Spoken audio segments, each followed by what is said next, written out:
You know I was bound to do this. Welcome, everybody. My name is Aspen. Yes, okay. My name is Aspen Dracena. I am your friendly neighborhood ice dragon bookworm VTuber.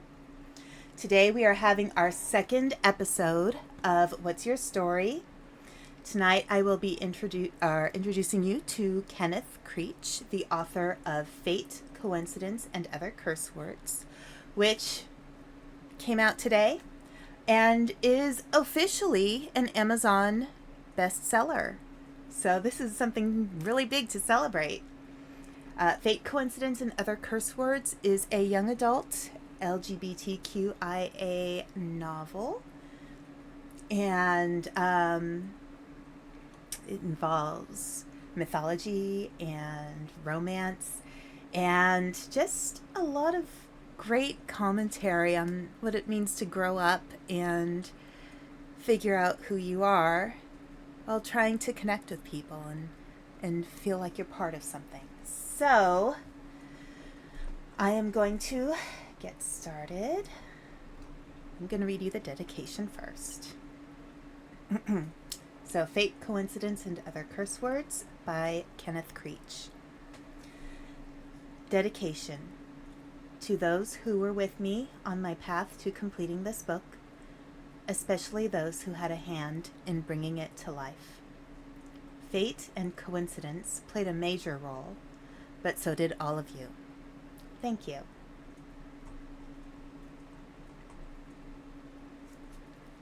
Prologue. 17 years ago, Chicago, Illinois.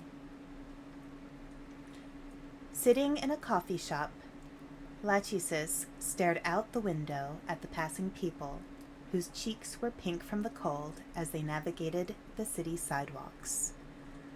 A never-ending stream of people flowed through downtown Chicago like the river nearby, and Lachesis loved to watch them. She knew their souls the moment she saw their faces, for she had been the one to measure their lives. No matter their nationalities and backgrounds, she knew everything about them. As if watching her own children play, Lachesis reveled in even the smallest details of the lives they led during their time on this planet. One man practically yelled into his phone as he strode past, stressed out. He planned to propose to his girlfriend later that evening, and his expression betrayed a war of emotions. He needn't have worried, though. Lachesis could see that she would say yes. On the corner, a young girl played guitar, her face hidden behind long, dark hair. She sought her big break in the music industry, which unfortunately would never happen. In a few weeks, though, she would meet someone who would lead her to a new passion. Heading for a meeting to discuss a big promotion, a frustrated woman pushed a stroller through the crowd.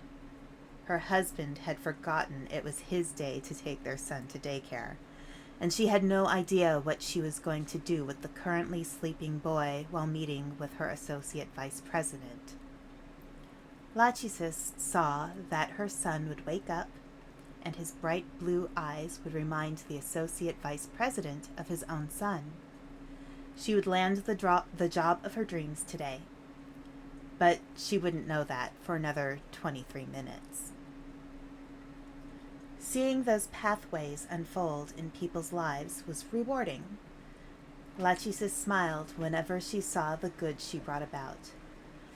Knowing she was the reason positive things came to pass comforted her when she witnessed the pain that also existed in the world. She never enjoyed that part.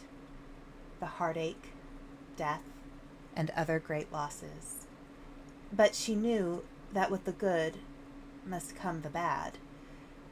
Even though the mortals might not understand why, the loss they each experienced was part of their path. Not always fair, and rarely understood at the time, both the good and the bad of an individual's path got them where they needed to go. Watching mortals' paths unfold and guiding them when necessary were both a joy and a burden. Lachesis never liked to admit it, but she would intervene from time to time. However, even she couldn't stop the inevitable.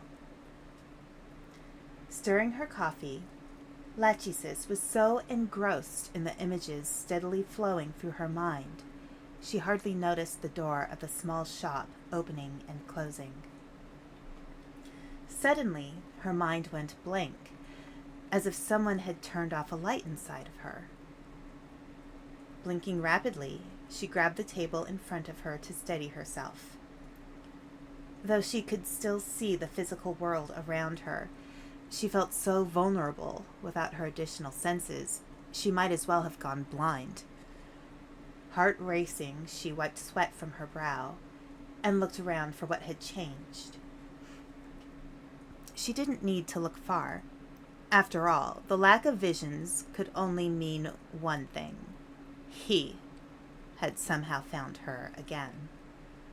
It had been decades since their last encounter, and she had almost succeeded in forgetting about him entirely.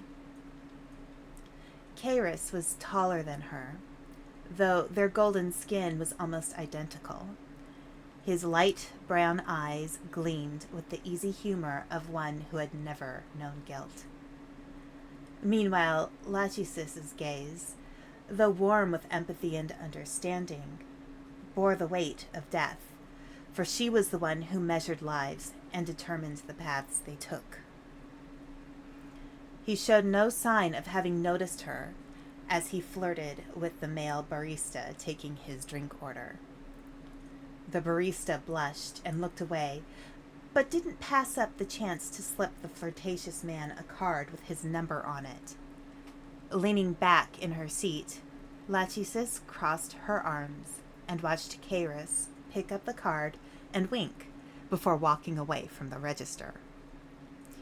Still flushed and struggling to function normally, the barista poured a drink while sneaking glances at the golden-skinned man, who seemed not to notice. Lachesis had to give it to Kairos. His power gave him a magnetism that worked on all mortals, regardless of their sexual orientation, relationship status, or mental state. It wasn't an actual aspect of his power, but rather a side effect of who he was and what he could do. People looked at him as they might a winning lottery ticket, amazed good fortune was so close they could touch it. She felt for the barista, though, who looked embarrassed when he realized he'd made the wrong drink. He quickly made another, visibly concentrating the second time around. When the barista finally placed the drinks on the counter, Kairos picked up both cups and said something softly before turning and walking away. Even without her visions, Lachesis knew what would happen next and waited for Kairos to notice her. As his gaze locked with hers, his eyes opened wide with surprise and sparkled. He walked over to the table, carefully pulled a chair out with his foot, and set both drinks down. "Fate! It's been so long," he greeted, using her age-old nickname. "May I join you?" Without waiting for her approval, he removed his coat, set his bag on the table next to the steaming cups, and sat. "I have to admit, I'm surprised to see you in Chicago. I thought you would still be out west." His smile revealed teeth, a brilliant white against his tan skin and short, well-manicured beard. "How have you been? How long has it been? 20, 30 years? You don't look a day over 1200, he chuckled. "I'm well past that, as you know. Thank you, though, for what I assume was an attempt at a compliment." She met his gaze without a hint of amusement, her arms still crossed. "I do so enjoy your flattery, coincidence." I only ever speak the truth, he winked, knowing his flirtation wouldn't have its intended effect on her. Reaching for one of the cups on the table, he slid it over to her. I feel like you could use a refill. Lachesis accepted the drink graciously and took a tentative sip. To her surprise, it was delicious, and she savored the sweet warmth enveloping her tongue. What is this? She asked, curiosity piqued. I have no idea. Kairos tipped his head in the barista's direction. The young man at the counter accidentally made it and asked if I wanted it since it would go to waste otherwise. Guess it was just a happy accident, he smirked. Lachesis raised an eyebrow, drawn in by his baiting despite herself. I think you mean it was meant for me. You know I always get what I want. She took another small sip. The coffee warmed the chill she had started to develop with his arrival, but it did little to calm her frayed nerves now that they were so close together. Her inability to see people's paths now that he was there made her feel almost defenseless against him. She pulled her coat tighter around her shoulders. Kairos sat back in his chair, the ghost of his previous smile tracing his lips. Gods were unable to use their powers on each other, so she could never be certain how he felt or what he would do next. But she could imagine the emotions racing through his mind as he squinted and furrowed his brow. What brings you to the city? He asked, before taking a sip of his drink. Shifting in her seat, she pulled her hair over her right shoulder. A lady never reveals her secrets, you know. Kairos leaned closer, his eyes focused on the dark brown waves of her hair. I thought that was magicians, he said, with a smirk. When she laughed, he relaxed back in his chair. Seriously, what brought you out here? I thought you lived in California now. Keeping track of me, I see. She, too, sat back. I'm here for a visit. I woke up last week and decided to get out of town for a bit. Chicago popped into my head, so here I am. She didn't bother telling him that a vision of herself in a different body was the reason for the trip. He wouldn't have believed her anyway. They had been down this road multiple times before, and it never ended as she hoped it might. They had been in opposition since their creation.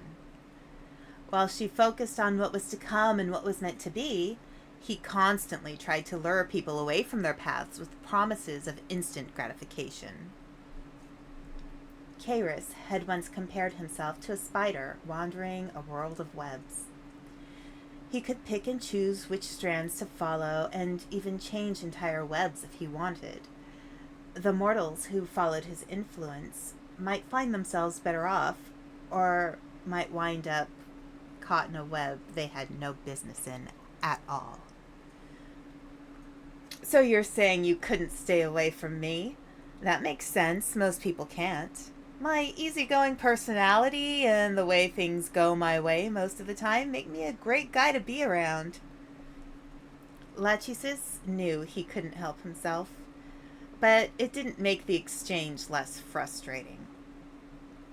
Even when they were younger, he'd loved antagonizing her as she sat weaving with her sisters. She would measure lives, knowing every twist and turn their paths would take. And he would whisper to her about free will and choice, and how he gave them a chance at something spontaneous, while she doomed them to follow one predetermined path forever. Oh, please. Chicago is a big city full of people. The fact that you walked into the coffee shop I was sitting in and got a drink made perfectly to my tastes, she held up her cup, proves that there is a path, even for us, and you walked right into it. The chill in her core spread, and she knew her vision was somehow about to come true. She didn't understand what it meant, though.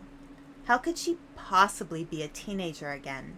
She'd stopped aging thousands of years ago and had never heard of an immortal aging backward. Besides, I wouldn't have been here if it wasn't meant to be. Karis's smile faltered, and she knew her words had stung. He'd always claimed that things were more manageable when one accepted that everything was due to a random cosmic alignment that could be manipulated but not controlled. He could nudge things and make circumstances align to his benefit when he wanted to, but everything else was happenstance. While she saw singular paths, he saw thousands.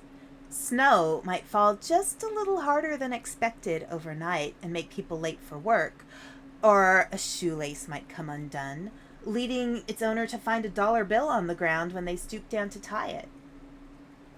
These aren't the works of you or any other gods. It's just random luck, good or bad. Opportunities are fleeting. If you don't grab them immediately, they may disappear. His words still lingered in the back of her mind. He'd been the reason she'd left her sisters and gone off on her own to seek the truth about what happened to the mortals she watched. Lachesis carried the world on her shoulders because she felt she could control things. She believed she could predict every small change and how each would impact people. Every time they met, though, Karis would question her, making her doubt herself despite the evidence she'd seen to the contrary. When he wasn't around, she felt empowered and confident. But when they were together, her visions disappeared, and her confidence crumbled. It was part of why she spent so much time on her own. But avoiding him wasn't always possible, even for her. Years ago, Karis had taken a liking to a particular mortal and had altered the patterns of the world to bring the mortal luck and prosperity that wouldn't have been his without Karis's interference. Karis had attempted to use the mortal to prove to Lachesis that there was no real plan, but the drastic changes required to bring everything back into balance were worse than Karis had imagined. Lachesis had to intervene to save the mortal from an untimely death, which she still hadn't forgiven Karis for, but he still wouldn't accept that she had known what should have occurred all along. "It was pure luck I ended up here," Karis said, though he looked a little uncertain. Just as Lachesis lost her visions around him, Karis couldn't manipulate her or the people and situations directly around her. However, he never second-guessed his explanations, no matter how powerless he might be around her. "I was nearly run over by a woman with a stroller in her mad dash through the crowd and happened to see this coffee shop when I jumped out of the way. That you were here had nothing to do with it. I didn't even notice you until after I got your drink, so that proves nothing." Lachesis laughed loudly, then clapped a hand over her mouth, embarrassed. Once the people around them had looked away again, she dropped her hands to her coffee cup and drank the rest of the warm liquid. "That woman was headed to a critical meeting today, and nearly running over you was what she had to do to get there while her son was still asleep. Your toes would have been a worthwhile sacrifice had she crushed them." Karis shrugged. "Well, agree to disagree, I guess. I hope you enjoy your time here in the city, whatever the purpose. I'm afraid I have to be going now. As I said, this was an unintended stop this morning, and I have other appointments." The levity returned to his eyes as he gathered up his bag and stood to put on his coat. "It's always nice to run into you, Fate, especially when it's a happy accident." "A happy accident? Oh, coincidence. This was always meant to be." As if her words had been the trigger, the chill in Lachesis's core exploded outward. engulfing her and Kairos in a flash of white light. Her mind detached from her physical form, and she seemed to float on the river of people she had watched earlier, their lives and paths leading her towards something she couldn't quite make out. In the distance, a pinprick of light appeared, growing larger and brighter the closer she came, accompanied by reassuring murmurs and a rhythmic throbbing like a fast heartbeat. Physical sensations returned as she neared the light, and she tried to push herself away from it, unsure what awaited her on the other side. Everything was happening so quickly she couldn't process it at all. She tried calling out to her sisters and then to Kairos, but her voice wouldn't work. Even the yelling in her mind was drowned out by the continuous beating noise, which had gotten faster. How could this happen? Gods don't die. As the light became unbearably bright, her body was squeezed on all sides. Lachesis had no choice but to curl in on herself and close her eyes against the brightness. Suddenly, the world went silent, though only for a second. As her senses were overwhelmed, she screamed. Advocate Eureka Hospital, Eureka, Illinois. "One more push and she'll be out," the doctor encouraged. "Come on. Big breath in and push." Selena Martinez concentrated on pushing with all her might. "Great job, Selena," the doctor said as she finally pulled the baby free. The nurse took over, working quickly to suction out the baby's nose and mouth. With sweat pouring down her face, Selena collapsed back against her pillow. Only when she heard the first cries of her miracle baby did she finally take a deep breath. Tears of joy and relief streamed down her face. All the years of heartache and disappointment had finally ended. The baby she had first dreamed about months ago was finally here. When the nurse carefully placed the baby on Selena's chest, Selena stared into her daughter's face, heart filled to bursting with love. Warm tears slid down her cheeks as she gazed into familiar brown eyes ringed with golden flecks. She felt like she already knew and was only meeting her in person for the first time. "I love you," she whispered quietly, repeating it until her daughter looked at her. "Have you picked out a name yet?" the doctor asked, removing her surgical glasses. Selena nodded slowly, careful not to disturb her newborn daughter. "Her name is Destiny."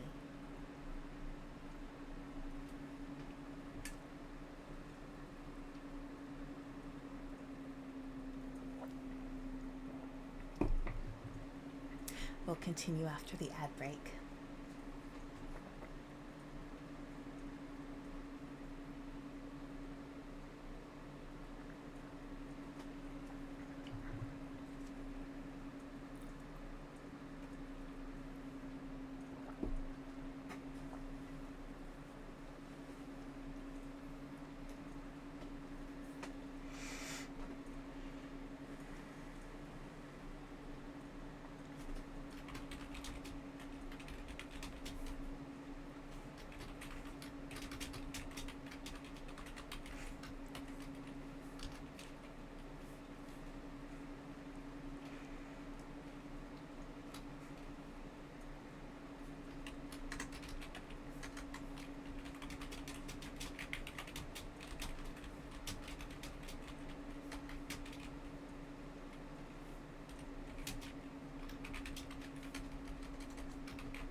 Chapter 1.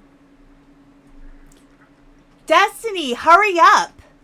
Jonathan yelled from the front entryway of the Martinez home.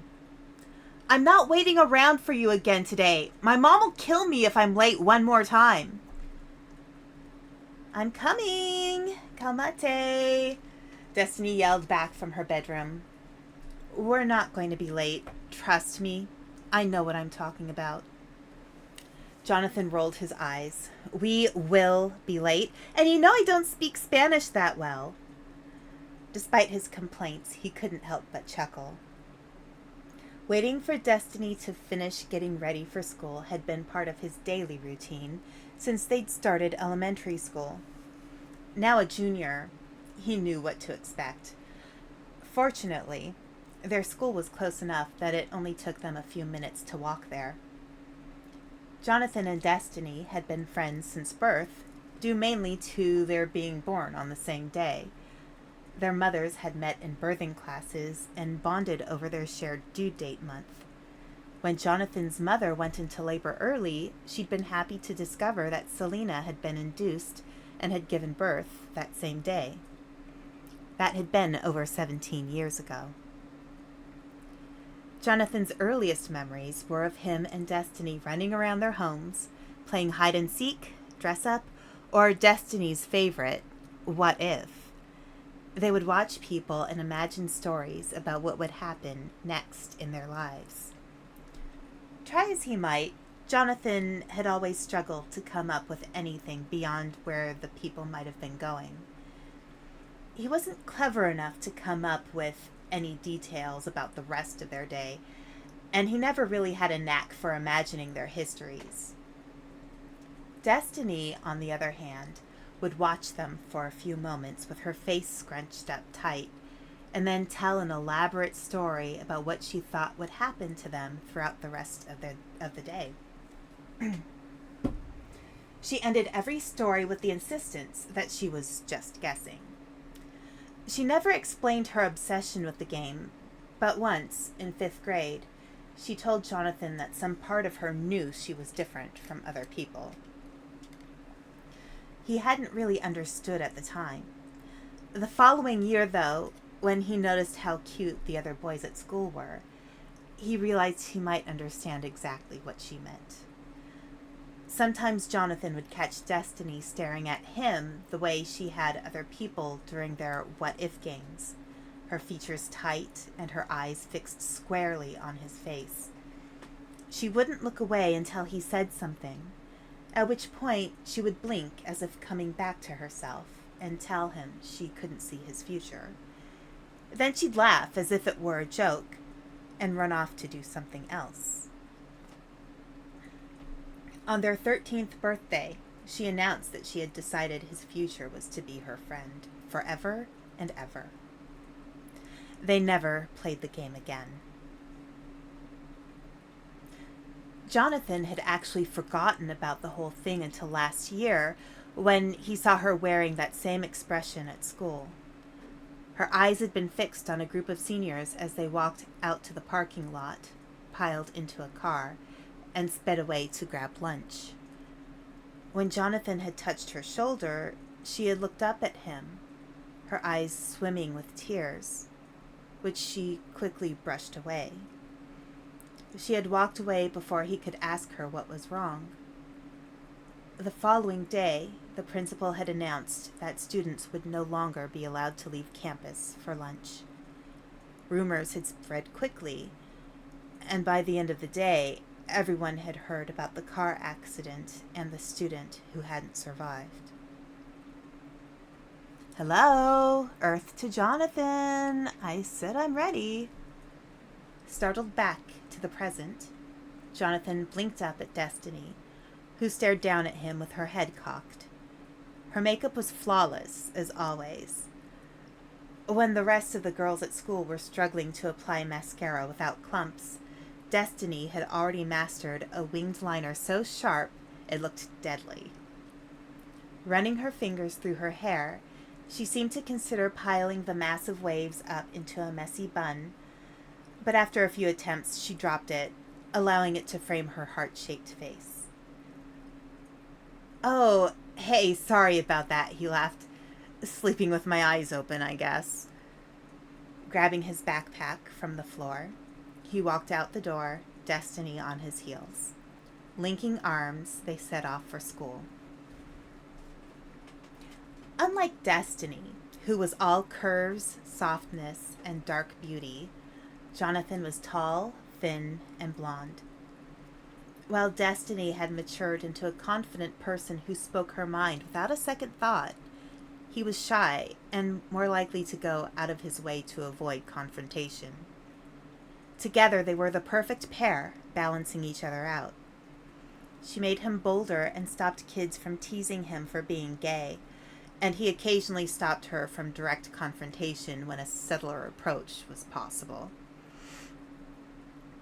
They were so perfectly suited that, despite liking guys, he considered asking her to be his girlfriend in 7th grade. Before he could, she'd told him she was glad they were just friends. He'd taken the hint, and their friendship had remained just that. 2 years later, she had shared with him that she was asexual. As they walked, they talked about the previous night's homework and speculated about the coming day's gossip. Jonathan swooned over the cute guys who drove past, and Destiny listened patiently as he moaned about how desperately he wanted a boyfriend and a car. He couldn't wait for the day he finally had a way to get out of Eureka, even if only for a few hours. Just as they stepped off the curb to cross the road in front of the school, a car came out of nowhere, horn blaring. Jolted out of his daydream about escaping the small town, Jonathan lurched back up onto the curb, pulling Destiny with him. The driver didn't bother to slow down or glance back to see if they were okay before turning into the student lot. "Where the hell did he come from?" Jonathan yelled, heart racing. A cold burn began to take root in Destiny's stomach as she stared after the car. She'd had no idea it was coming.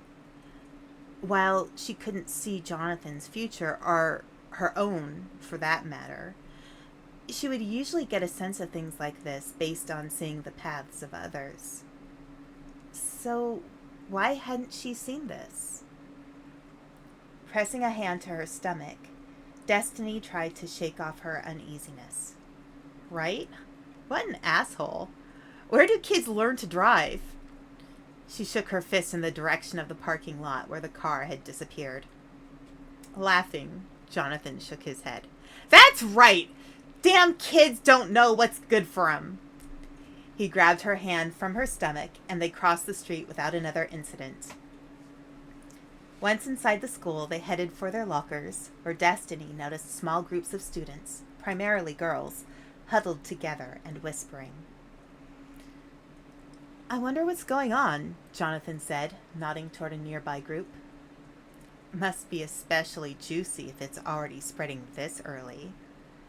Destiny grabbed her math book, a notebook, and a pencil from her backpack and put everything else away. Suddenly, she froze, her breathing growing shallow. Something's wrong. She reached blindly for Jonathan as her gaze darted back and forth. The paths surrounding their classmates had begun to fade. She could still see them, but she had to concentrate to keep them visible. She hadn't faced something like this since...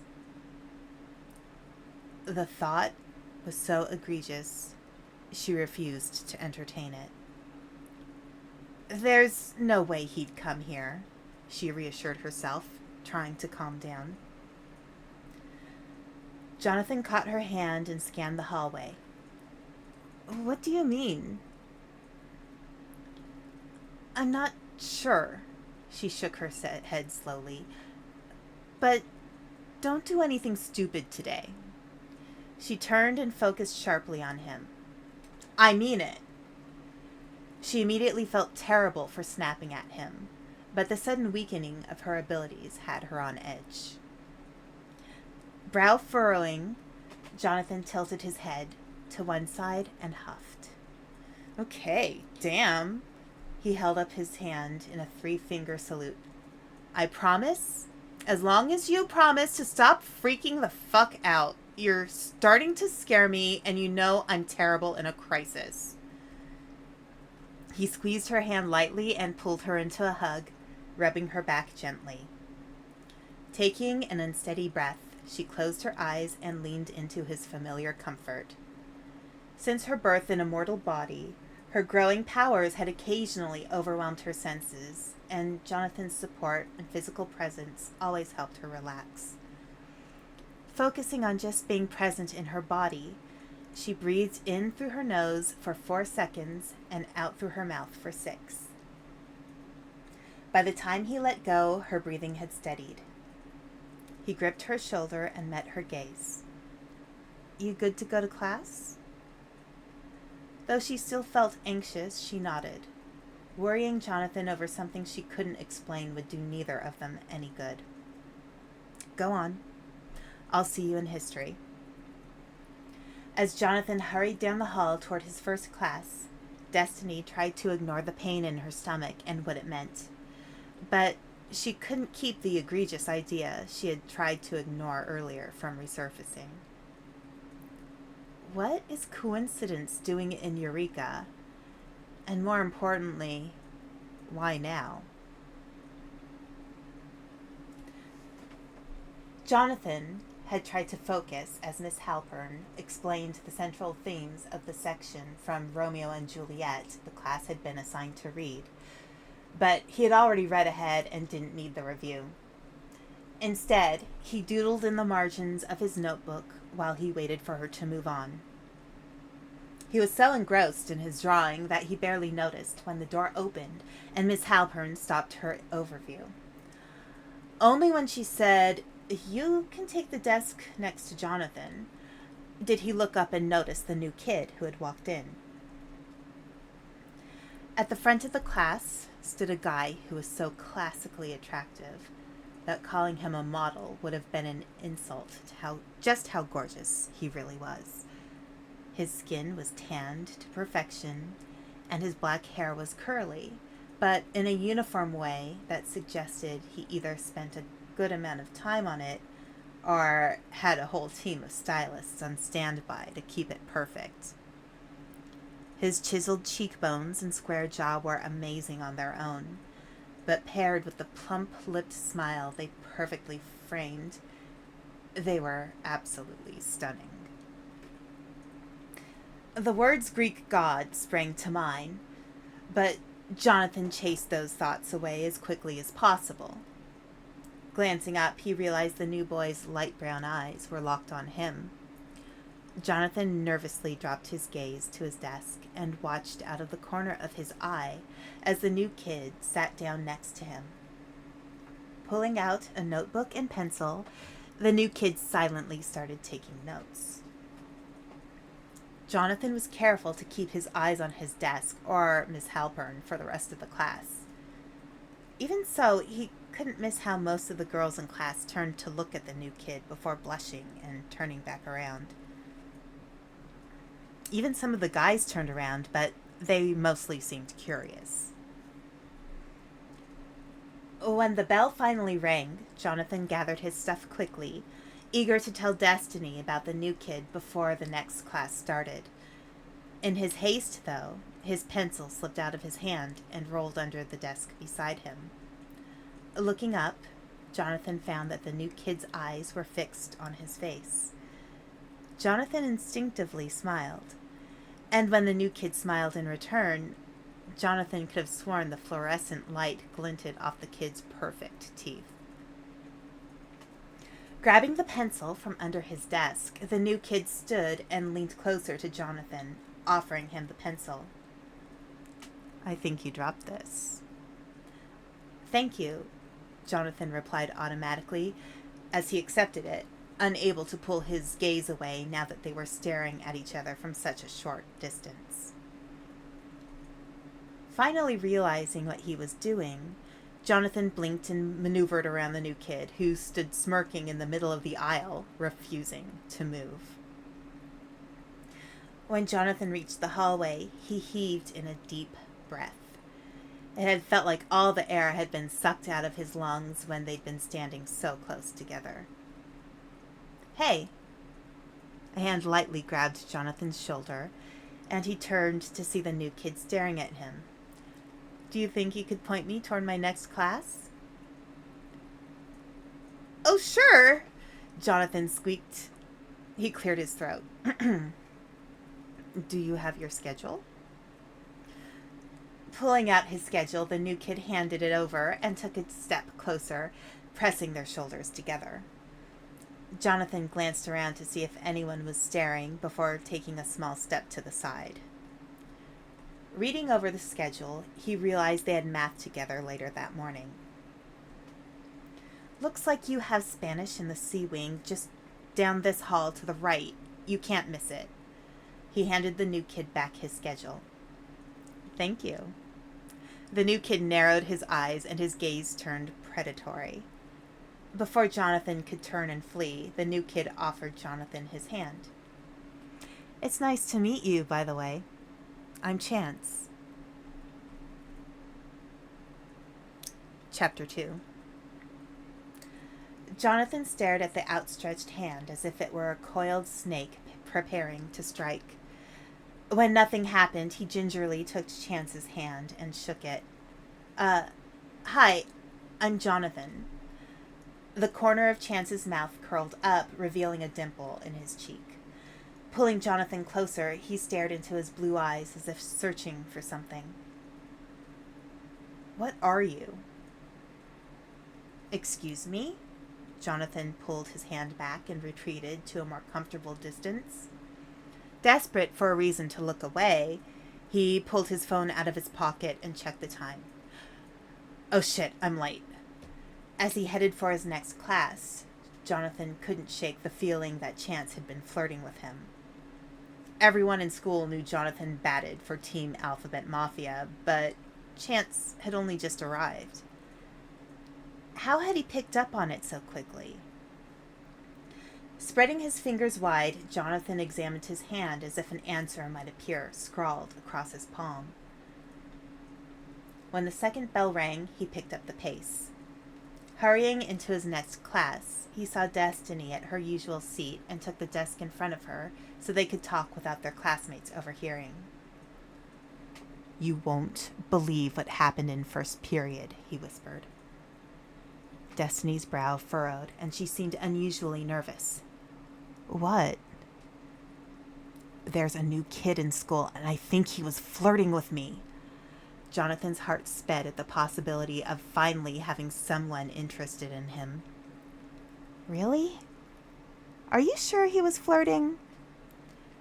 Destiny's question doused Jonathan's excitement, and doubt crept in. "Well, no, I'm not sure.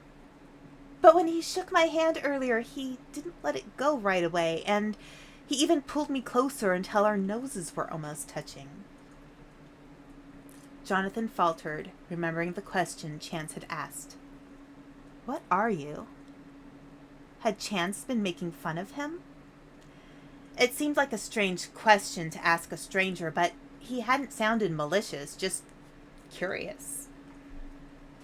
He continued his explanation, though with less confidence. "He also made eye contact with me and smiled when he first got to class, which I guess could have just been him being friendly. He is new after all. Maybe he was trying to make a friend?" He looked at Destiny. "What do you think? You always seem to know what people are going to do." Before she could respond, Mr. Wright started his daily announcements.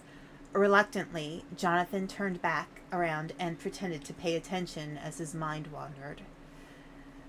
As Mr. Wright moved into a lecture on the election of 1800, Jonathan couldn't help replaying the interaction with Chance in his mind. How Chance had looked at him. What the look could have meant. How Chance had used the handshake to pull him close before letting go. Jonathan didn't realize he was grinning until Mr. Wright spoke his name. "Something amusing, Mr. Daniels." Jonathan snapped out of the memory and stared at the now silent teacher. His cheeks burned as he struggled to respond. "Hamilton," Destiny whispered behind him. Jonathan could have kissed her for the save. I was singing a song for Hamilton in my head. Sorry.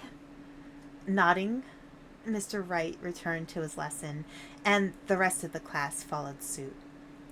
The flush slowly faded from Jonathan's face as he kept his head down for the rest of class to avoid additional attention.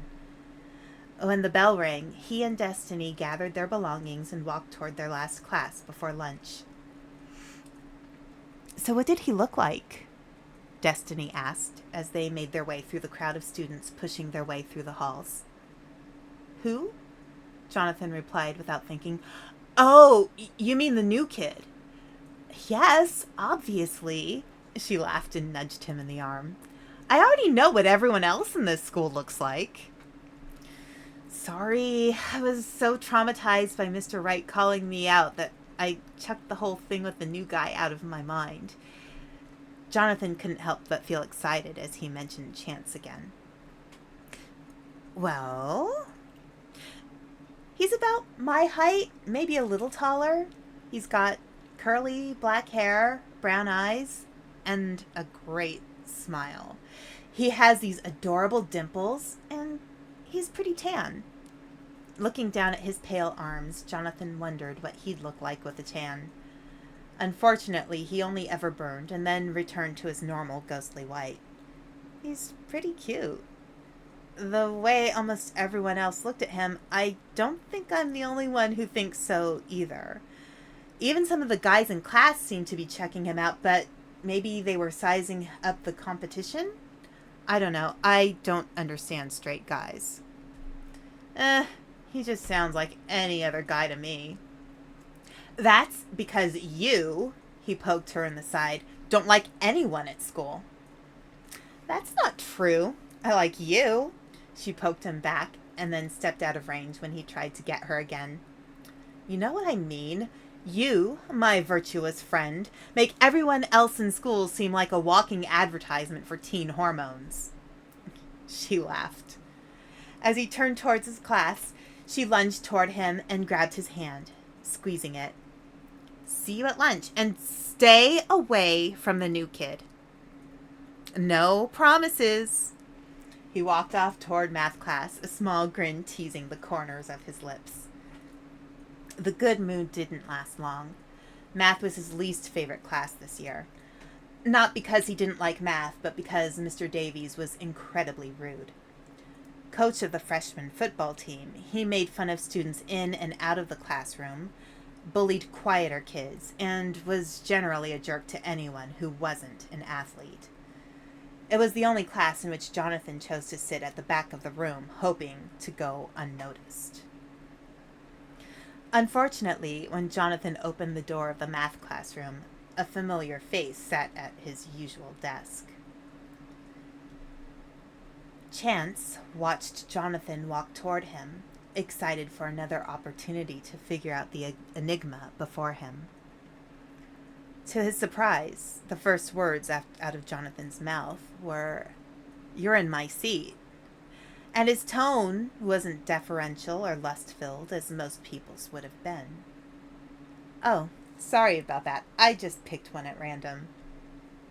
Standing up, Chance moved one seat over and leaned toward Jonathan, who avoided Chance's gaze. That's where I usually sit. Chance glanced up to find another boy standing beside his newest desk. He could tell the boy would normally have been easily influenced, but even faced with Chance's full attention, he just stood there, waiting for him to move. Sighing, Chance tried a different tactic. Would you mind if I kept this one? My friend Jonathan is here, and he's the only person I know in this class. He forced as much charisma into his voice as possible and laughed happily when the boy finally nodded and walked away. Why do you do that? Jonathan sank lower in his seat as if trying to disappear. There's an empty seat over there. He pointed to a desk a few rows over, right in front of Mr. Davies' desk. That it was the only open seat and the boy Chance had displaced was still looking around desperately for another option made it clear it wasn't a place Chance would ever want to be. quite happy at this desk. Thanks, though. Besides, that guy just sat there, so no, I can't take it. Glancing over, Jonathan winced. I guess he did. Must be my lucky day, huh? Chance winked, hoping Jonathan would flirt back. Unfortunately, Jonathan seemed to be doing his best to ignore Chance, instead focusing on the equations Mr. Davies was reviewing from the previous night's homework. No one else was quite as focused, and only a few minutes passed before Mr. Davies threw a piece of chalk at a girl in the second row who was staring at Chance. She yelped and ducked her head, but went right back to staring at Chance almost immediately. Chance tried not to laugh when he realized the chalk was now stuck in her hair, seemingly forgotten. Returning his attention to the front room, he realized Mr. Davies was staring at him, seemingly surprised to see a new face in his class. "Who the hell are you?" "My name's Chance. I'm new." Mr. Davies looked at his attendance sheet for the first time that morning. "Chance what?" he barked. "Chance Simposti," he replied. "It's Greek." "I didn't ask for your life story," Mr. Davies growled. "Just your name." "Well, that's good. If you had, we'd be here all day," Chance laughed. Mr. Davies' lips barely twitched, and Chance's expression faltered. Looking around, Chance realized most of the students weren't paying him as much attention as they had earlier in the day. "Whatever," Mr. Davies grunted. "Just keep up." He turned back to the board and returned to his lesson. "That's impressive," Jonathan muttered, looking at Chance for the first time since class had started. "He's never that nice." Chance leaned closer. "That was him being nice?" "Trust me, that was him being extremely warm and welcoming. I think he almost cared there for a second. I didn't know he could do that." Jonathan chuckled, and Chance laughed along with him, happy to have made a connection with the enigma sitting next to him. When the bell rang, they walked out the hall together. "Where are you headed next?" Chance asked. He attempted to use his powers throughout the rest of class, to minimal effect, but Jonathan seemed to be the only person who never felt his pull. Chance planned to follow Jonathan around until he knew exactly who or what he was, and why he was immune. "I'm meeting my friend for lunch," Jonathan replied. "How about you?" "I have lunch now, too. Do you think your friend would mind if I joined you?" "I don't see why she would." Chance raised an eyebrow. Jonathan obviously wasn't telling the full truth, but Chance couldn't be sure what he was keeping to himself. "She, huh? A girlfriend or a girl friend?" Jonathan laughed. "A girl who is my friend." Despite his light-hearted response, he dropped his gaze to the floor as he led the way to the cafeteria. "Well, her loss then. You seem like a pretty cool guy."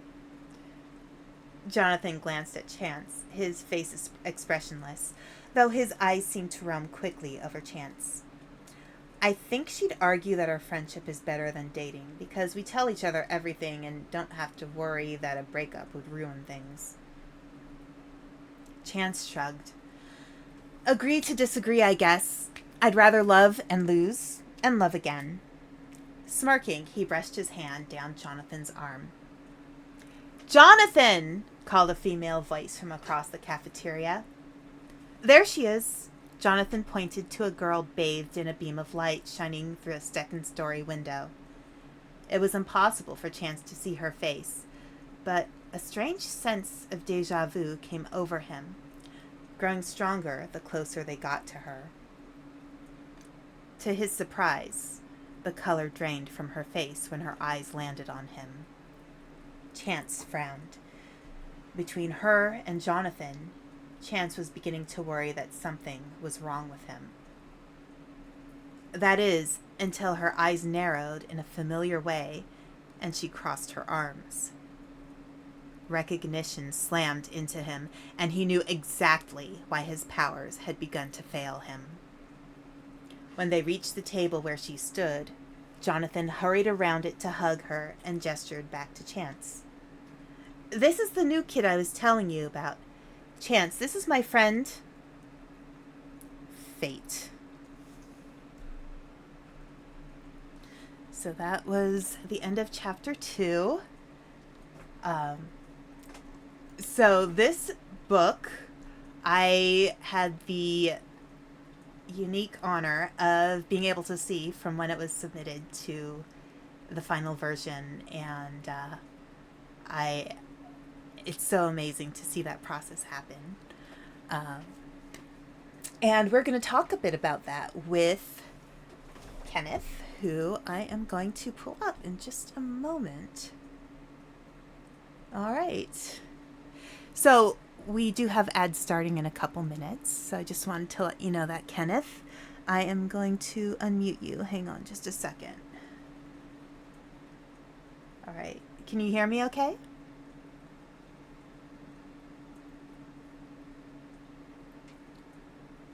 Yes. Okay, perfect. Perfect. We do have ads starting. Okay, you might want to turn down the volume on the other end. Yeah. So, hi. Hello. Yeah, so could you introduce yourself? Any other stories or books you might have written, and anything you want the audience to know about yourself? Sure, absolutely. Hi, everybody. My name is Kenneth Creech. In addition to Fate, Coincidence, and Other Curse Words, I've also written a young adult duology. It is the Awakened series. The first book is Awakened. The second book is called Challenged. It is a young adult, sort of paranormal fantasy book, or books, I guess. And then I also wrote a short story that was in a Balance of Seven anthology that came out in 2002, a Christmas anthology, or I guess a New Year's anthology. Right. So yeah, those are the books that I've been Yeah. included in. So if anybody's curious about that anthology, that is called Queer for the New Year, right? All Yeah, right. Queer for the New Year, 9 tales of something. I always Yeah. forget the last part. The first part I Right, right. remember, the second part I don't. The most important part you need to know is Queer for the New Year. That's the easy way to find it. The Right. cover for that book is so good. But yeah. So the ad's starting in like just a few seconds. So I just wanted to give everybody warning. We'll try not to say anything too important during the ads. We'll still talk a little bit, but yeah. So yeah. So the ad's starting just now. But yeah. So you've been public. You have two other novels. You Hmm. said. Um, Yes, and they're also young adult novels. correct. Yeah, both of them. Cool. And sorry to, while maybe this is good while the ad is going, but I don't actually see the screen that we had done before, so I'm not sure. Oh, As long as okay. as long as it looks good on your end, I just want to Yeah, make sure I yeah. still see the screen of you from when you were reading. So Oh, okay. Are you looking at the Twitch screen? Because sometimes it takes a moment for the Twitch screen to move or adjust. So let me just check real quick. I'm looking as far as I know. Here, let me take a look. Technical difficulties, potentially, lovely people. I'm going to check the channel. Hang on. Oh yeah, no, I'm seeing everything okay. Everything looks good Okay. on the channel. Everything looks good on OBS. Okay. That's So that's all that matters. I don't care what I yeah, see. yeah, I we're just good. care what everybody else Yeah, sees. yeah. And just so everybody knows, we will be I will be putting up this video on YouTube, so you can always go back and check it out anytime you want. And you know, sometimes it's fun to listen to stories being told again. I know I sometimes like to find things on YouTube where I've listened to a few times, like, oh yeah, I'll put this on to go to sleep too. But I don't think the story is that boring to go to sleep to, though. It's really interesting. I actually really quite enjoy uh, the way how this story was written. I feel like um, I think one of the challenges of writing for young adults is writing it in a way that respects the reader. Right. You know, like a lot of people Mm. think young people are, and the ad break is almost up, so, I don't mind getting into a little more, serious discussion. But, Right. one of the things I think is hardest when trying to write for a younger audience is trying to write in a way that really respects them Hmm. and respects their experience. And, I remember reading once that teenagers actually get kind of frustrated when, how so many like movies start and it's like, oh, well, that's the table with those kids, and that's the table with these kids, and that's the table with those kinds of kids. And that's actually not as true to life as what really happens in school. Right. I mean, you're more Yeah. likely to see things where people are like, that one kid is different and that other kid is a little odd. And, it's not as clicky as a lot of movies and TV make things out to be. Right. And, people will hang out with their friends. Sure. And, sometimes people will have kind of transitory friend groups, well, where, they'll have this friend here and that friend here, and sometimes they'll hang out together, sometimes they'll hang out with one or the other. It's a little more organic than a lot of Right. times, you know, um, TV would generally show you. And No, for sure. I do want to say, as the story goes on, I feel like you gave a little space for that to be organic with how some of the later characters who get introduced further on in the story, kind of the way how they interact with each other. And Yeah, I try to I guess when I approach writing for young adults, I try with all of my books to not ever uh, set it in a time that is too specific. So I will try to include some slang, but I did not include, whatever is happening like right in the moment. So it because slang changes so quickly, especially now that I didn't want it to be like, oh gosh, like no one says that anymore, whatever. right. So I try to not go down that rabbit hole of trying to be too current, but I also never talk about um, clicks or I I try to avoid as much as possible the school experience. Obviously, you just read two chapters that take place in school for them, so I know it doesn't seem like I avoided the school experience. Right, In right, my right. first two my first two books have nothing to do with the school experience. I will say that, but yeah, I have characters that come in that they're not part of any group. This town is a real place in Illinois. It is a very small town. I imagine that because it is such a small town and the high school is such a small high school that uh, these kids are interacting with each other on a pretty regular basis and everybody knows everybody. Right, So, even if they're not all friends, they all know each other. right. And so there is no such thing as not at least being sort of socially involved in some way or another. Mm-hmm. So they're all somehow connected. Right, right. That makes a lot of sense. So, so what inspired you to write this particular story? What went into, you know, the like the part I read up for the stream, the general plot line. What made you feel like this is the story you wanted to tell.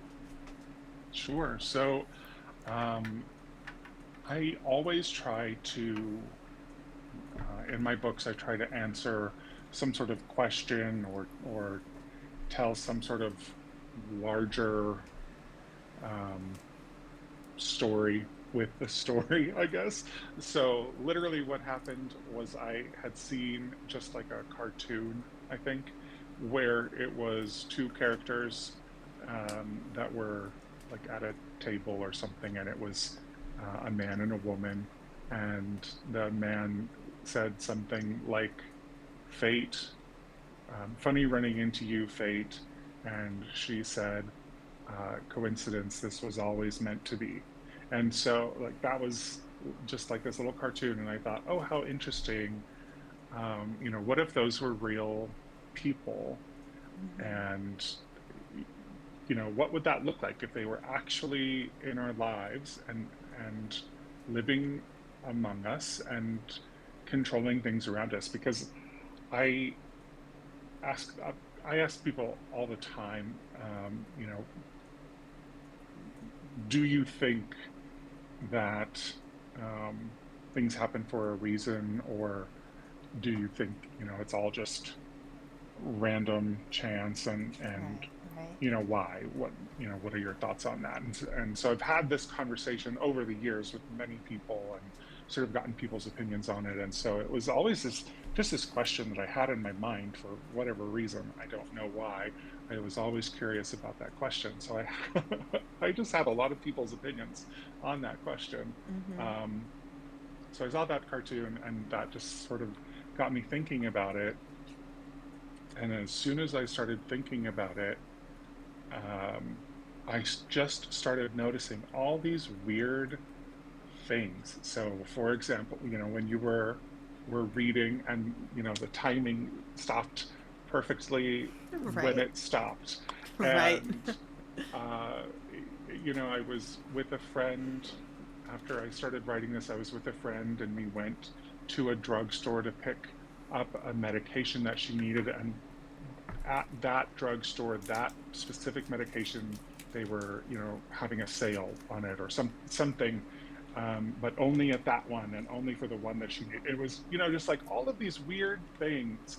As soon as I started paying attention, like all of these things started happening, and I started Mm-hmm. noticing all of these coincidences, or all of these things that you wouldn't necessarily pick up if you didn't think about them. And so I just felt like the more I noticed it, the more I felt like this is a story that I really wanted to tell, because I felt like um, almost that they really were real characters or real people that wanted me to tell this story. Right. They were Right. like nudging me, like, Yeah. hey, get this out there, tell this Right. story, make it fun. Right. So yeah, I don't know. It was just Yeah. a fun little idea of that. I know a lot of authors who have that. It's like the characters are talking to them. Oh yeah, Yeah. I mean, that is literally what happens. Is I when I write, I just sort of see the scene as a like a movie or a TV show or whatever you Mm-hmm. want to imagine it, like in my mind. And Right. so I see it, and then I just write sort of what I see. Right. So they talk, and I Mm-hmm. just write down what they say, or Right. they do some action and I write down what they do. So I'm not telling them, they're telling me, or Right. they're showing me what they're doing, and I'm just writing it down. Right. You're channeling the story rather than it's just, coming to you and you having to think and sometimes that happens too. Like would you consider yourself more of a pantser then as an author or Oh yeah, yeah, yeah, absolutely. me too. So I do that too. I will be sitting there, and then all of a sudden I'll be like, type, type, type, type, type, type, type, type, type, type, type, type, and it'll all come out, and it's like that meme with the cat with the paws on the keyboard going, ah, right, exactly, and Yep. it just comes out. It's like the story was there. It was just waiting Right. for you to put your fingers on the keyboard, or Yep. put pen to paper. Hmm. So, yeah. Yeah. No, I started writing another novel, and this fourth novel I plotted, and I thought, oh my gosh, this is so much easier. Why didn't I do that this whole Mhm. time?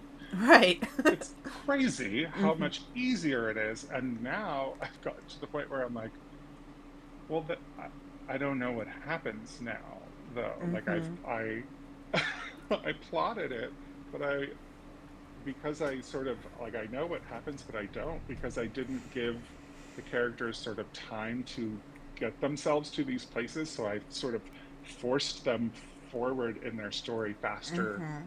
than I think in my mind Yeah. they were ready to get there. So now I'm like I have to give them time to catch up to where I'm at. Right. So it's Right. sort of weird, but yeah, my process is sort of a strange process. But Yeah. so now I'm just like sitting around and waiting for them to catch up to where I am. But Right. Right. I had a stream the other day and I mentioned for me, when I write, because I have an academic background, if I outline something, it's going to end up being very academic sounding. It's not going to have, right. I'm not going to be able to access the feelings or the creativity around it. It's going to be more like filling in a worksheet in a sense. Hmm. So for me, it's like, Same. and I'll still have like an idea in my head, like a thought, okay, this is how I want it to end. And this is how I know the story will end. This is how it starts. And I'm going to get to that end somewhere. I just need to Right. make sure that I'm giving the characters the space to be who they are and the setting Hmm. to be what it is. And, just, it'll get there. I Right. just need to make sure I'm giving the space so the characters can show who they are, you know. Yeah. So, No, so I have to tell you, this is so like a really funny example of how things work out for me mhm. when pantsing Mhm. that I did never intend. Mhm. So in my first book, um, I wrote sort of this throwaway line about a girl who I tell stories like this Mhm. verbally. I can't keep on a straight path, but um, a little bit of history. That they are like a breed of people that are sort of like werewolves. We'll just say that. Mhm. There's a history of them, and there's a girl who at one point was sort of the leader of all of these awakened people. So I sort of said, yeah, she was like the chosen one at one point, and that was all I said about her Right. in book one. And I never intended to talk about her. It was not about her. It had nothing to do with her or whatever. In book two, I had decided I was writing sort of histories, and so the first one was about Romulus and Remus, and Mhm. so um, I sort of imagined that Romulus and Remus were raised, famously Romulus and Remus raised by a wolf, and Mhm. I imagined that it was an awakened person. Mhm. So like I wrote about that, and then there was like the famous werewolf of Mhm. France. I don't know if you're familiar with that, but anyway, so I was writing about him, and he had a daughter, and so I was writing about this man and then his daughter, and I realized as I was writing it that she was this girl that I had written about in the first book, and I had no idea as I was writing Mm. this history about this girl that she was this girl that I had written about in book Right. one. Right. I had, Right. and I was writing her story in book two. I didn't realize it. So like, yeah, things like that always happen. And then it happened in this book as well. I'm not going to Mhm. say why or how because that would give Right. a lot of stuff away. But it happened Right. in this Fate, Coincidence, Right. and Other Curse Words book Do as you, well.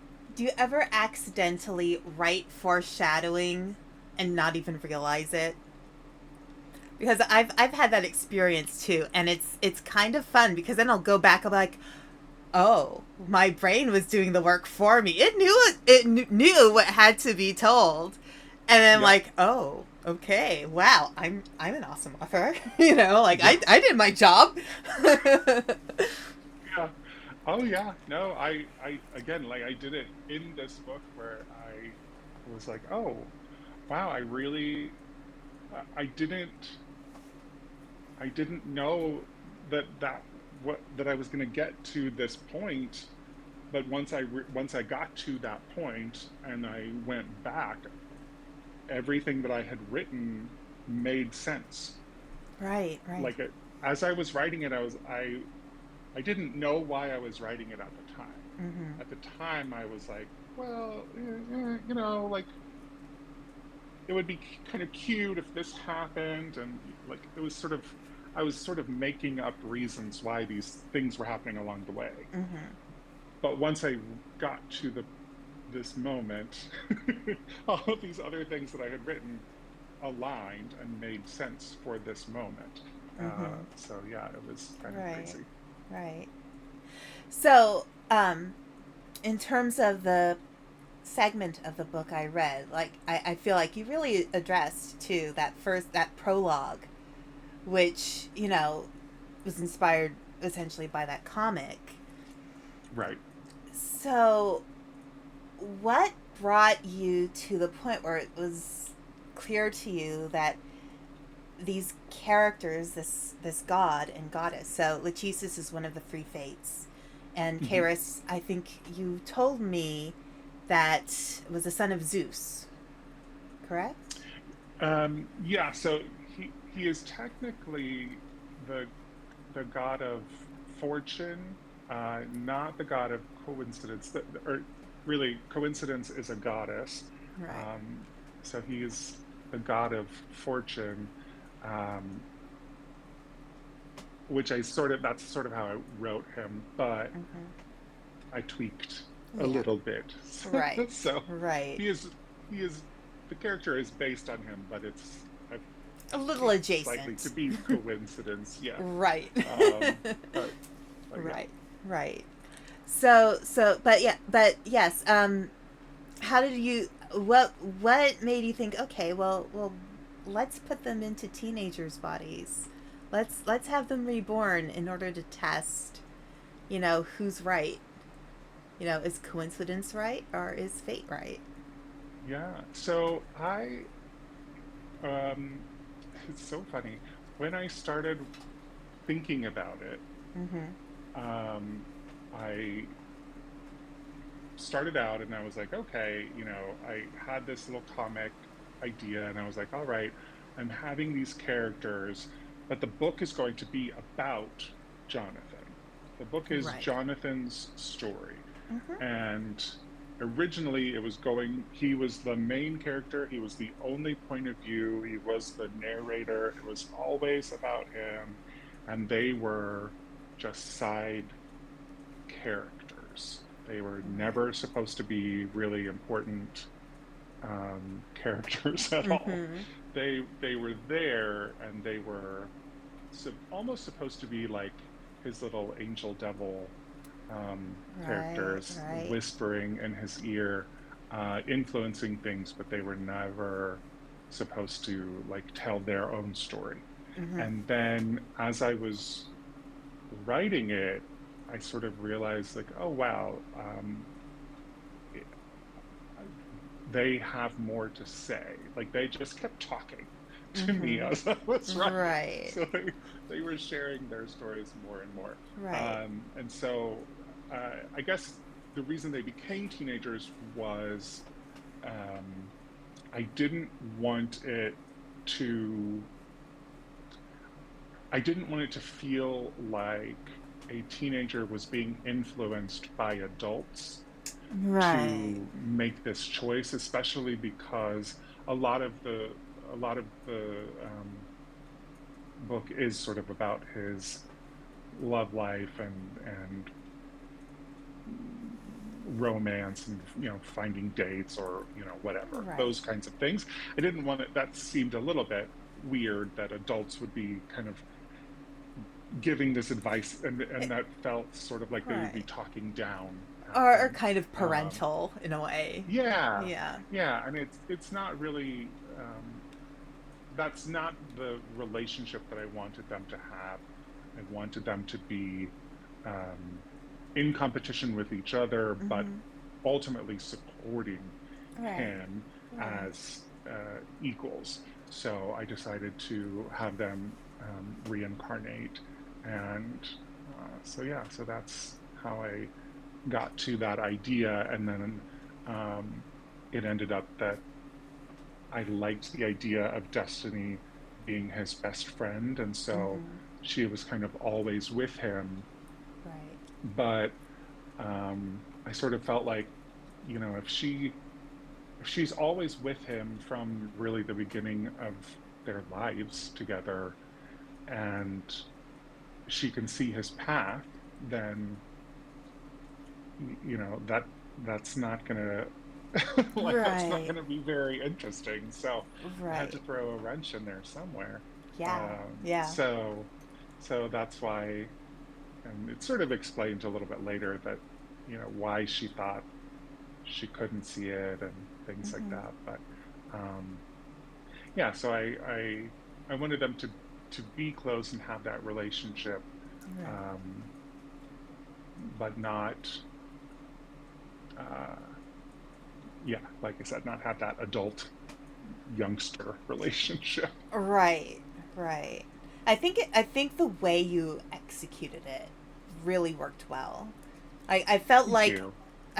Destiny's friendship with Jonathan just felt so like it felt believable. It felt like a real friendship that it wasn't it felt very genuine to me Mm, because I could tell like Destiny really cared about Jonathan, and it wasn't just about proving you know Chase wrong as much as it was also about she wanted what was best for her friend, and that took it from being something where it could have been like, oh well, these two gods are just picking on this kid and messing with his life.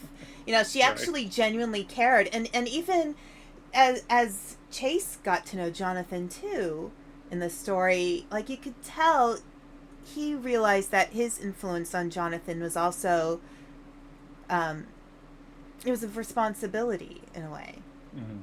Right. and No, yeah, exactly. yeah. So Yeah, and sort of in the section that you read, chances, um, he's intrigued, right? Because right. Jonathan doesn't seem to be reacting the way other people normally react to chance, and so Mm-hmm.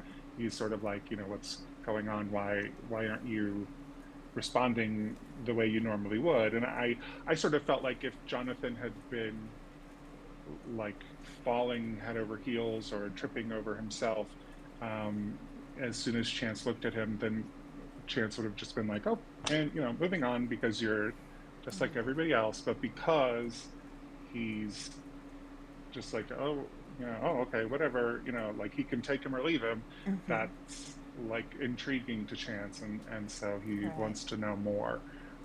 And that was sort of the hook Right. that caught that fish. Chance likes a challenge, Exactly. No, essentially. exactly.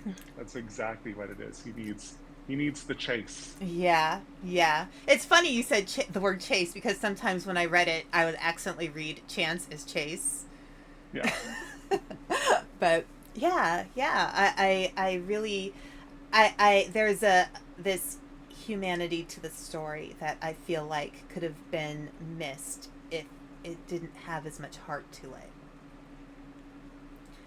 So yeah, I think he did a great job. Thank you. I appreciate Yeah. that. So do you have any like and we talked a bit about writing because we already just kind of naturally started talking about, pantsing and how the story kind of formulated for you. But do you have advice for other writers? Oh gosh, so much. Mm-hmm. Um, I guess it depends on what the situation is, but my advice for writers, I guess I well, okay, so someone just asked me the other day, how do you start writing a book? Right. And my advice to them was literally just start writing. Mm-hmm. There's no good or bad way to write a book. You just have to start. Right. When I wrote my first book, the first scene came from me. I went out and bought a book that was sort of a book on writing exercises, and Mm-hmm. one of the exercises walked you through kind of a way to write a scene, and it had you imagine how to, you know, write whatever the scene was. I can't remember now. Um, and so it was just a scene exercise, but I liked the scene so much that I kept it, and that for a little while was the opening scene of the book. Mm-hmm. And so, you know, from that one writing exercise, I ended up creating an entire book, because I just sat down one day and started writing. Right. And so, you know, I think, does it help if you have an idea? Sure. If you know, if you can plot things out and that's the way you write, great. But you don't have to. Yeah. I didn't. Mm-hmm. You know, Right. you can Right. get through it. Depends on how you know, how you write. But I also think, find other people who write. It's so much easier to write as part of a community than it is to write alone. It Mm-hmm. can be a lonely thing, writing, Right. Right. because you can absolutely do it on your own. But if you write with other people, it can help you stay motivated. It can Mm-hmm. help you stay accountable. Even if you are Right. writing alone, if you have other people that you just check in with on a regular basis, Right. that can Right. help Yeah. too. So find other people, even if you're not writing Right. together, whether that's physically together or even virtually together. Um, Being able to hold each other accountable can help you Right. Right. uh, stay on track. Yeah. That's actually part of why every Thursday I do a co-working stream. Oh, I love that. Yeah, because it helps to have at least a little accountability somewhere. And Hmm. just in general writing, you the only way to really fail is to not write at all. Exactly. Like Yeah, like no, you're gonna, if you have an idea and you don't write it down, nothing's gonna happen. You're right. not gonna have anything. Hmm. So the moment you put something down, you know one word, two words, three words, one word feeds into the next, and all of a sudden, like, something ends up on your page, and Yep. you'll have a sentence and paragraphs, and and all it takes is just actually putting something down that isn't in just your head anymore. Yeah. No, exactly. Yeah. Yeah, I think that's the thing, is so many people go into it with this idea of like, oh my gosh, I have to write a whole book. No, Mm-hmm. you just have to write a word. And then when Right. you're done writing that word, you write another. Mm-hmm. And you just keep writing individual words. Right. And that's really easy. You know words. You just have to write one word at a Right. time. You don't Right. have to write a book. You're just Right. writing individual words, and eventually those words add up. Exactly. Exactly. And they're always there. You just have Right. to pull them out. It's funny. I have a tab on my or a bookmark in on my browser, so I can always go straight to the thesaurus, Mm, even though I know I can just type in thesaurus.com or whatever. sure. Um, I keep that there just to remind myself it's right there. All I have to do is Yeah. click, click, and I'm right there. That's so smart. I Yeah. should do that. I do not have that. I and that's my problem sometimes. I will literally just sit there and be like, what's another word for this? And literally, I won't even type in thesaurus.com. I will Right. just sit there. So I am committing myself to saving that Yeah. as a Yeah. bookmark I and mean, stop it doing doesn't that to hurt. myself. Like, I actually have a whole folder that called writing, where it just has all these links to different things, different references and stuff, and even I random do stuff. too. I once spent like an hour and a half researching damask wallpaper for a manuscript I was writing, and I mean, that is to me, like, that is actually part of writing. It's Yes, research, the you know. research is so important. Right, Hmm. right, right. It's a big deal, you know. I mean, Mm. like, um, the fact that you had characters that are actual, you know, Greek gods. You know, you Hmm. have to know something about them in order to use them. You know, Right, and frankly, you know, the Greek and Roman pantheon, they're really popular because for so many reasons. Their stories are classic. right. They're truly classic, and that's why you'll find other books like Rick Riordan's books and um, like Xena and Hercules series. You know, Hmm. there's a reason why those stories are so popular and those different gods and goddesses are so popular. It's There's something about them that speaks to us in our nature Right. as people. But Yeah. again, you have to know those things. You have to study those things. You have to get a sense of, okay, so this is the history of that thing. That's the history of that thing. And how can I bring this into the story I want to tell? You know? Exactly. Yeah. Right, right. And that was the thing too when I set out to write this. I thought, I love growing up, I used to check out the same gigantic Greek myths book all the time from my school library in elementary school. And at some point, I'm sure I had it committed to memory. I don't anymore, but I used to know so much about all of the, the Greek gods and Mm-hmm. goddesses. Um, and I love the Percy Jackson series and all of the stories that you Right. mentioned, the books and the movies and all of that, and um, all of the characters and the reimagination or retellings of those stories and all of that. And I wanted to pick characters that hadn't, or gods and goddesses that hadn't been thought about or really talked about in a way that I talked about them. Not that the fates have not come up, because obviously Right. the fates have come up a lot in a lot of different stories, but They're often in the background. never, yeah, they're usually a way that someone furthers their story. The story is not about the fates, Right. right? Right. And the fates are certainly never questioning themselves Mm-hmm. and their abilities, and their, Right. it's not about them helping someone or fighting against another god. And Right. so I thought, this would be really interesting just to see, what would happen if a Greek god who's been living amongst humans this entire time, but was suddenly a mortal and had to live as a mortal, um, but they're not, one of the famous Mm-hmm. ones. What's going Right. to happen? And Right. yeah. Right. So before we end, can you tell me a bit about your goals, whether they're writing related or not, and you know something that has meaning for you?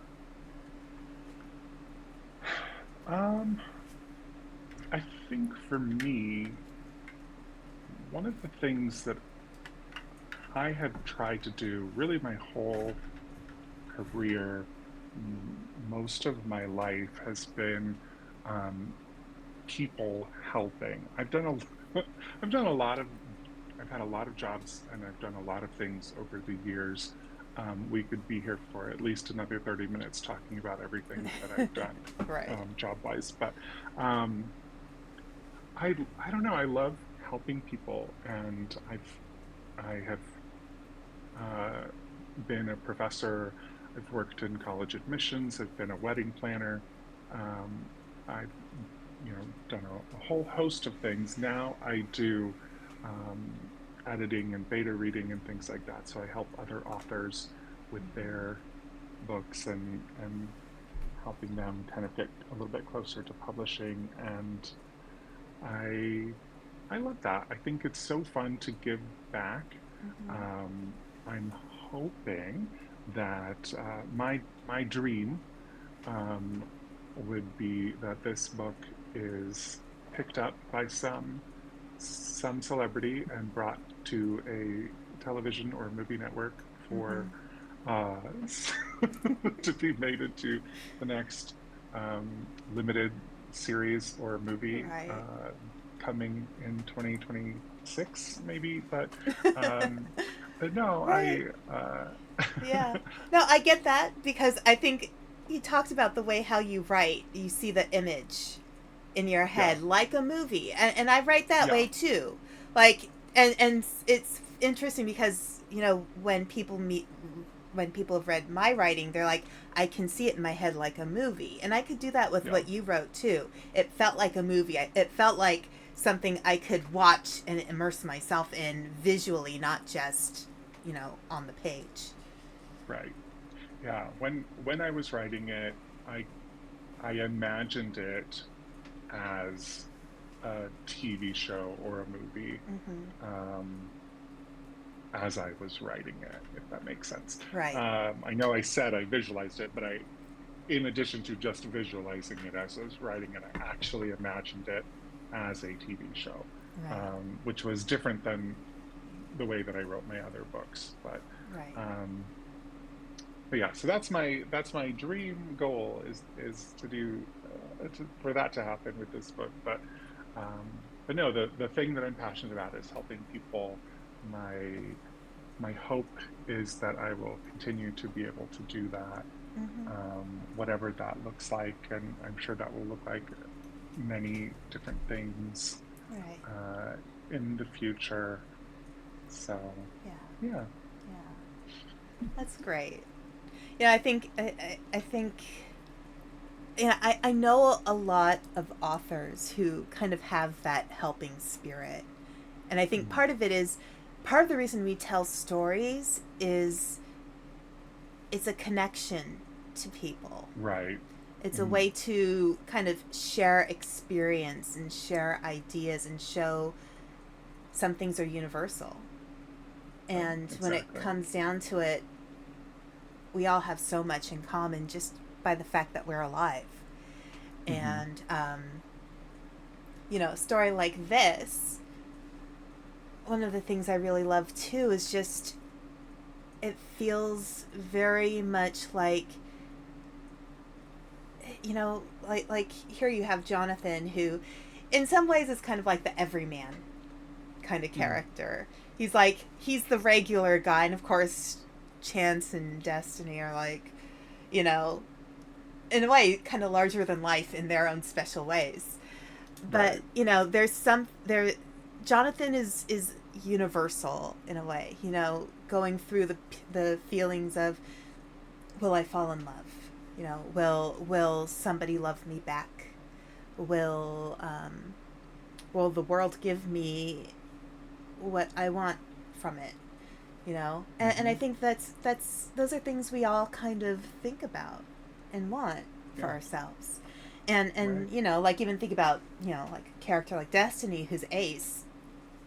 Love may not be romantic for her, but there's still love. She cares about Right. Jonathan, and we all seek some kind of love in our life, whatever form it is. Like I guess there's Hmm. the 6 or 7 different forms of love, or the different names of love uh, by Right. the Greeks, and like Eros and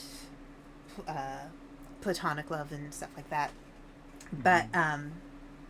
I think there's Jonathan in ways is very much the universal character. He's us, Yeah. and kind of by telling that story, I think the reader feels like, oh, this is me, and I can relate to this, and that in some ways it's very Yeah. heartwarming. That's my hope. I I obviously I wrote him as a gay. He's a gay male character, Mm-hmm. but his story is not about him coming out. It's not about him dealing with being gay. He is a character who happens to be gay. He's a Right. character who happens to be male. He is a character who Right. happens to be white. He's a Mm-hmm. character who happens to be a teen.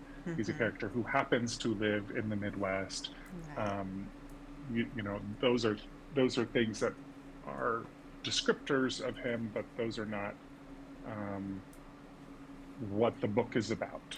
Right. And so my hope is that people who read this story, as you said, can identify with him as a character, Right. because the experiences that he's going through, the things that he wants for himself, are things that we all want for ourselves. Or, maybe if we're grown, there are things that we wanted for ourselves. Maybe if you have kids, there are things that you hope for your kids, or there are things that your kids are now going through and Right. experiencing for the first time for themselves. And if you are on the ace or arrow spectrum, then maybe you don't experience romantic love, and you've got destiny to potentially identify with, but you still have Jonathan, who has those close friendships, and Mm-hmm. he's really thirsty, we'll say, for romance, but Right. he is just as much looking for um, the closeness with destiny and with chance, the friendship that he builds with them, Mm-hmm. and the sort of found family that he creates Right. with those two. I think is just as important to him as the romance that he's searching for Right. throughout the novel as well. Right. Right. So I think we're pretty much near the end of time. But thank you so much. I really Thank enjoyed you. talking with you about this. I'm glad that we were able to do this on your release day. Yes, I I'm was so excited. it was in the back of my head to ask you to do this for a few weeks now, and there's been so much going on in my life. I've been so busy with streaming and working at my day job and helping with press stuff that I'm always so busy. But I'm glad that we made this happen, and I'm glad that we could kind of celebrate it with you, because Yes. a book coming out is so exciting, and then getting a bestseller status on Amazon just is like even better. It's It's crazy. overwhelming. It's wonderful. I Congratulations. Thank you so much. I Um, appreciate it. yeah. So I really hope people will pick up the book. So again, it's Fate, Coincidence, and Other Curse Words. It is available on the Balance of Seven website in the store.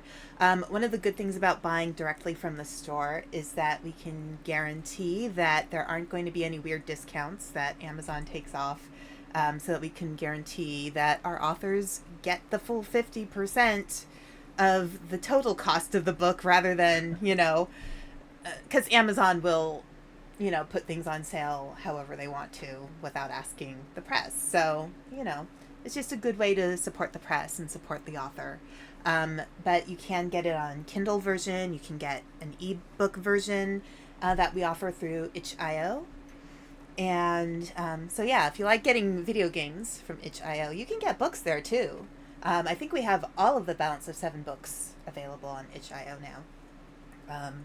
But yeah, you should be able to order this book on pretty much any website once it's published through Ingram Spark. It's available to all bookstores. So you can, if you want to get it from your local bookstore and they don't have it, you can order it through them and they will get it for you.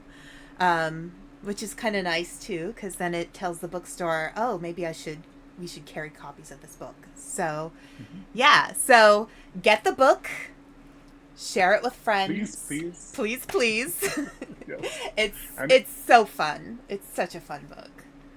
and if I could make just one request as well, Yes. um, if possible, if you are a card carrying member of your local library, please ask your library to carry a copy of the book as well. Yes.